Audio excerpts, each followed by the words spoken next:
जी हिंद दोस्तों, स्वागत है आप सभी का फिर से आपके अपने यूट्यूब चैनल सेवन स्टार फौजी में। तो भाई बहुत से लोगों का मैसेज आ रहा था कि सर ट्रेनिंग टाइम पे कितनी छुट्टियां मिलती हैं, ट्रेनिंग के बाद कितनी छुट्टियां मिलती हैं, और अगर ट्रेनिंग टाइम पे जो छुट्टियां नहीं मिलती हैं वो हमारी छुट्टियां जमा होती हैं क्या, या फिर मेडिकल लीव कितनी मिलती है, हमें इमरजेंसी हो जाए तो हमें कितनी छुट्टियां मिलेंगी। तो देखो आज का अपना पूरा वीडियो ना इसी के ऊपर आधारित होने वाला है।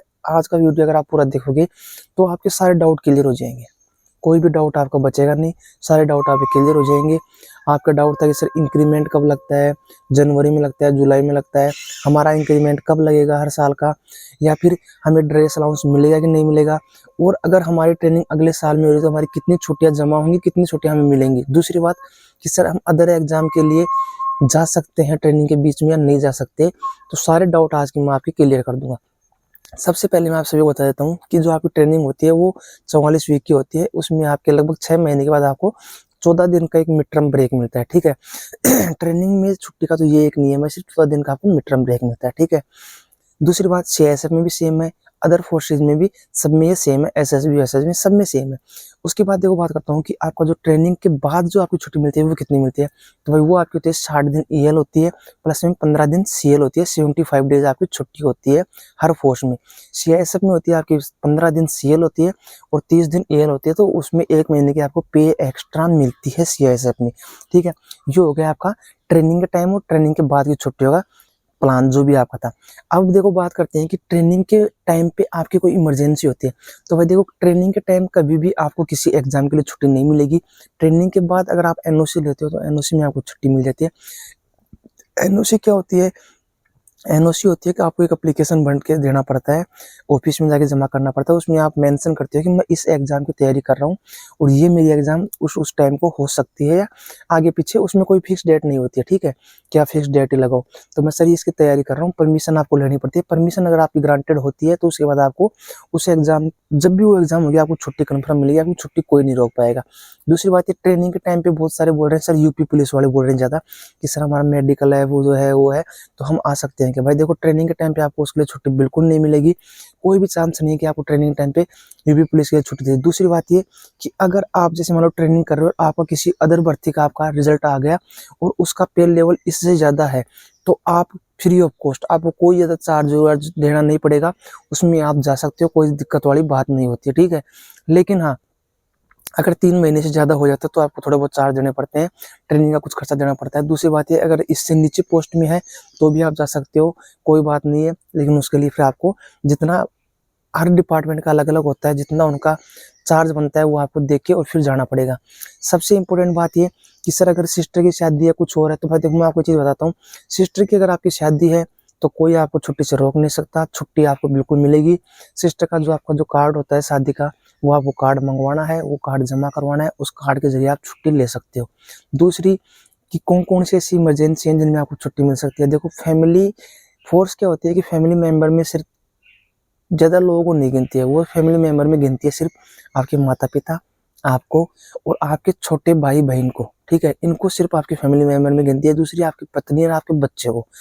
उसके अलावा आप बोलो दादा दादी, तो उनको फैमिली मेंबर में नहीं गिना जाता है। हाँ, अगर किसी के जैसे मान लो दादा दादी एक्सपायर हो जाते हैं ट्रेनिंग टाइम पे, तो भाई उनको छुट्टी, देखो वो डिपेंड करता है फिर वहाँ के स्टाफ के ऊपर। अगर वहाँ का कमांडेंट सर, डीआईजी सर अगर वो सोचते हैं तो आपको छुट्टी दे सकते हैं, अदरवाइज आपको ये कंफर्म नहीं है कि वो छुट्टी दें, क्योंकि देखो दादा दादी को वो आपकी फैमिली में काउंट नहीं करते हैं फोर्स में, वो आपके ऊपर डिपेंडेंट नहीं है, तो उनको आपको काउंट नहीं किया जाता है, ठीक है। हाँ, अगर वहाँ का स्टाफ अच्छा है, डीआईजी सर, कमांडेंट सर अगर अच्छे हैं तो आपको छुट्टी दे सकते हैं, उसमें कोई समस्या वाली बात नहीं है, आराम से छुट्टी मिल भी जाती है। दूसरी बात ये कि आप लोग बोल रहे थे सर हमारा अदर फोर्स में मेडिकल है, फिजिकल है या कोई एग्जाम है, तो सिर्फ मेरे को एक दिन के लिए छुट्टी चाहिए। तो देखो उसको मैंने बता दिया आपको कि भाई अगर आप ये बोलोगे कि मेरा एग्जाम है, मेरा फिजिकल है, तो भाई आपको बिल्कुल भी छुट्टी नहीं मिलेगी। मैंने पहले भी आपको बोला था, इसमें बिल्कुल भी आपको छुट्टी नहीं मिलेगी, कोई आपको छुट्टी नहीं देगा। इसका एक ही सॉल्यूशन है कि या तो आपकी सिस्टर की कोई किसी की शादी हो तो आप कार्ड लगा के जा सकते हो। दूसरी बात, अगर आपकी घर पे कोई इमरजेंसी होती है, मम्मी पापा बहुत ज़्यादा सीरियस हो जाता है तो छुट्टी मिलती है, या फिर कोई कैजुअलिटी अगर आपकी हो जाती है तो ही आपको छुट्टी मिलती है। ट्रेनिंग टाइम पे यही छुट्टी का रूल है। अब देखो ट्रेनिंग टाइम पे आप क्या होता है कि आप बोलते हो सर ट्रेनिंग टाइम पे जैसे हमने छुट्टी नहीं काटी तो क्या हमारी छुट्टियां जमा होती हैं? हाँ भाई, ट्रेनिंग टाइम पे आपकी लगभग 20 दिन की छुट्टी आपकी जमा होती है। 20 दिन छुट्टी आपकी सर्विस बुक में जमा हो जाती है। वो आप बाद में कभी, या तो आप जब रिटायर जाते हो तो उसका पैसा मिलता है, या फिर आप उसको बीच में कभी भी ले सकते हो, इमरजेंसी दिखा के ऐसे नहीं मिलती जमा छुट्टी में। जब छुट्टी लेनी होती है तो या तो कोई, जैसे पहली बात तो ये होनी चाहिए कि आपकी सारी छुट्टियां खत्म होनी चाहिए। कि जैसे मान लो इस साल, अभी जैसे मान लो 2024 चल रहा है, मेरी सारी छुट्टियां खत्म हो गई, मेरी जमा छुट्टी है मान लो 100, अब मेरे को छुट्टी लेनी है तो पहले तो मेरी सारी छुट्टी जितनी भी छुट्टी मेरी इस साल की थी वो कंप्लीट हो जानी चाहिए। अगर मेरी इस साल की छुट्टी बाकी रहेगी तो पहले मेरे को ये वाली छुट्टी देंगे वो लोग, ठीक है। उसके बाद में जमा छुट्टी देते हैं। तो ये छुट्टी पूरी खत्म हो जानी चाहिए इस साल की। उसके बाद क्या होना चाहिए कि मेरे को छुट्टी लेने के लिए एक सॉलिड रीजन देना पड़ेगा, वैलिड रीजन देना पड़ेगा उनको कि हाँ सर मेरी ये प्रॉब्लम है, इसलिए सर मेरे को छुट्टी चाहिए, मैं बिना बात में छुट्टी नहीं जा रहा हूँ। तो वैलिड रीजन देना पड़ेगा, उसके बाद ही आपको छुट्टी मिलती है।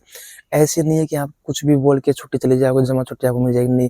कमांडेंट सर के सामने आपकी पेशी होती है, वो पूछते हैं आपसे, वो क्रॉस इंक्वायरी भी कर सकते हैं आपकी। ऐसे नहीं कि आप झूठ बोल दो, ठीक है।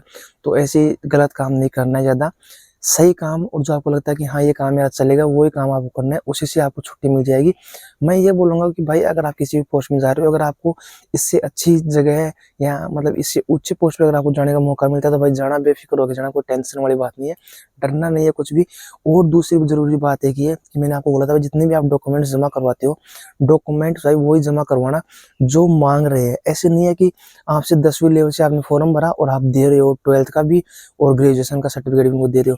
मैंने भी ये गलती की थी, मैंने कॉलेज के और जितनी मार्कशीट सब कुछ थे, एनसीसी का भी मैंने जमा करा दिया उनको, बल्कि एनसीसी मैंने लगाई भी नहीं थी।